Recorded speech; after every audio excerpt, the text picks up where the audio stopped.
Je te le dis, Joe, c'est la seule manière par laquelle nous pouvons y arriver, j'ai dit à mon mari. Il bougea inconfortablement sur son siège et je redoutais la réponse qui allait suivre. Avant de continuer avec l'histoire, n'oubliez pas de cliquer sur la cloche de notification afin d'être notifié à chaque nouvelle histoire postée. Merci. Salut mes amours, je m'appelle Daniel Tico et je suis mariée à l'homme le plus incroyable du monde. Oh Joseph, il est tout simplement le meilleur qu'une femme puisse demander. Aimant, attentionné, passionné, présent, sensible et responsable.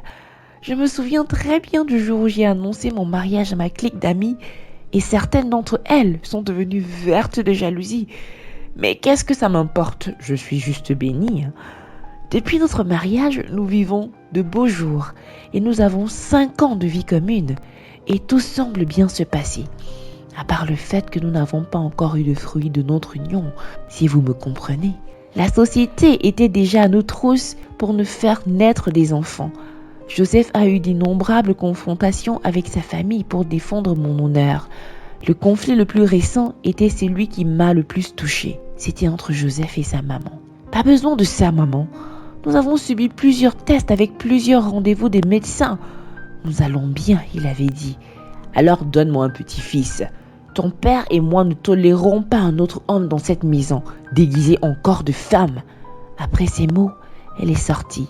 En écoutant dans la pièce d'à côté, j'avais rétréci au plus petit niveau. Par rapport à ce que Joe a dit, nous allons bien sur le plan médical.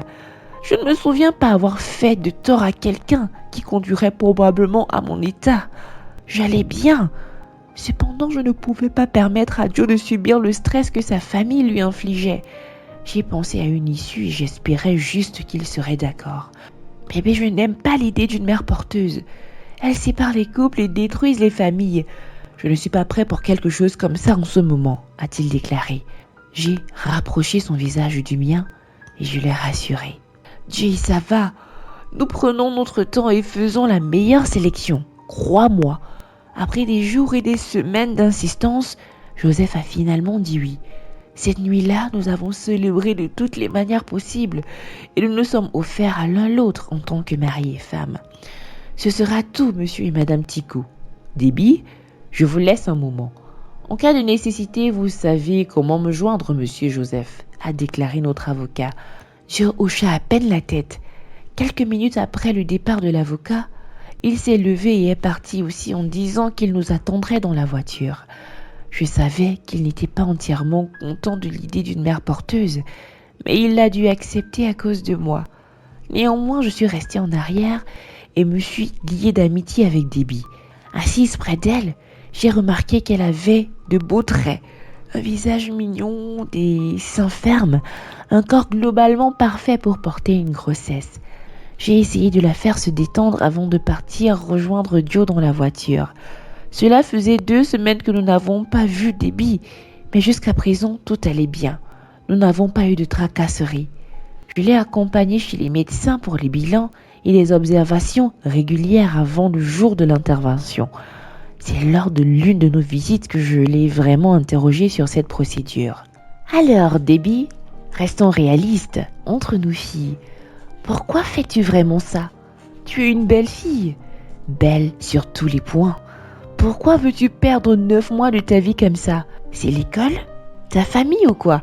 Dis-moi pourquoi as-tu besoin d'argent? Elle s'arrêta un peu comme pour réfléchir à sa réponse avant de répondre. Pour être honnête, Madame Tico, cela n'a rien à voir avec l'argent. Quoi? Je suis sûre que la surprise sur mon visage a dû se montrer intense parce que elle a poursuivi en expliquant, quoique plutôt timidement. Eh bien, il y a ce gars. Oh, alors il y a un mec, hein? Espèce de petite fille coquine. J'ai ri, ce qui la rendait encore plus timide. Oui, Madame Tico, je l'aime tellement et il a dit qu'il voulait m'épouser. Mais sa famille dit que je devrais prouver que je suis fertile avant de l'épouser. J'ai cru rêver en écoutant cette réponse. Alors, c'est pourquoi tu fais cela? Pour prouver ta fertilité? Oh, Debbie, tout homme qui te soumet à cela n'est pas digne de toi, lui ai-je dit. À peu près au même moment où le médecin est entré. D'accord, Miss Debbie, nous sommes prêts pour vous recevoir. Elle est entrée avec le docteur.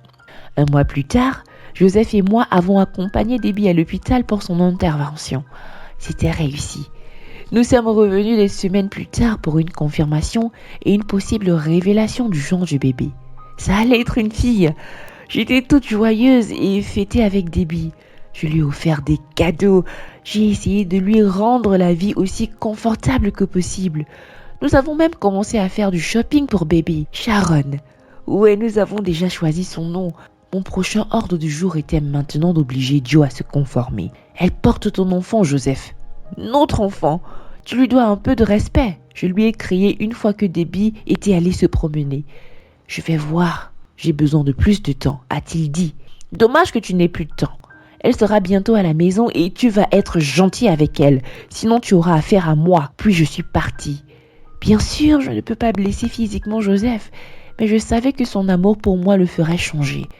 Lorsque Debbie est revenue cette nuit-là, Joseph s'est en fait montré gentil avec elle, mais je savais que ce n'était qu'un spectacle pour mes yeux. Malgré la tension dans la pièce, c'était un bon début. La grossesse de Debbie a progressé de jour en jour et je ne pouvais qu'être plus heureuse. J et moi avons même fêté notre anniversaire de mariage avec elle. Après tout, elle faisait maintenant partie de la famille. Depuis la dernière débâcle que j'avais eue avec sa maman, elle ne s'était plus jamais représentée chez nous. Je n'arrêtais pas de prier Dieu qu'elle soit plus indulgente envers nous. C'était un jeudi soir. J'étais encore au travail et j'ai appelé Jay pour lui dire que je rentrerais tard. Il devait donc tenir compagnie à Debbie. Après avoir laissé un message, j'ai laissé mon téléphone et me suis concentrée complètement sur mon travail. Je suis rentrée chez moi et je suis tombée nez à nez avec une scène de cris et de hurlements. Ma voiture était tombée en panne en chemin. J'ai dû prendre un taxi pour rentrer à la maison car j'avais appelé Jay mais il ne répondait pas. Je suis fatiguée de lui mentir en face, Jay. Si tu ne lui dis pas, je le ferai, a crié Debbie. Tu ne feras rien de tel. Tu sais de quoi je suis capable, n'est-ce pas? Jay a rétorqué. Tu me menaces? Évidemment que oui. J'ai travaillé si dur pour ce mariage et ni toi ni ma mère ne le détruirez avec votre manipulation. Ce que nous avons eu est une aventure et je t'ai dit que cela ne pouvait pas être sérieux parce que je suis mariée. Je te l'ai dit. Je te paierai lorsque l'affaire sera conclue et je ne veux plus jamais te voir autour de ma famille. Sommes-nous clairs là-dessus? Très clair, chère Marie, je répondis. Ils ont tous les deux pris peur en entendant ma voix. J'ai applaudi pour eux et les ai encouragés de m'ignorer et poursuivre leur conversation. Bébé, ce n'est pas ce que tu penses.